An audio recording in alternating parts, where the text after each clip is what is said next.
أعوذ بالله من الشيطان الرجيم. بسم الله الرحمن الرحيم. ويا قوم اعملوا على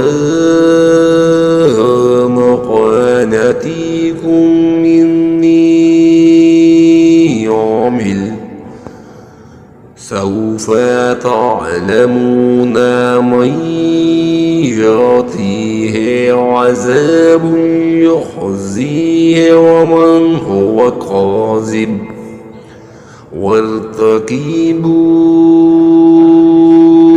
إني معكم رقيب। ऐ मेरी कौम के लोगों, अब तुम अपनी जगह अमल किए जाओ, मैं भी अमल कर रहा हूँ। तुम्हें अनकरीब मालूम हो जाएगा कि किसके पास वो अज़ाब आता है जो इसे रुस्वा कर दे, और कौन है जो झूठा है। तुम इंतज़ार करो, मैं भी तुम्हारे साथ मुंतज़िर हूँ।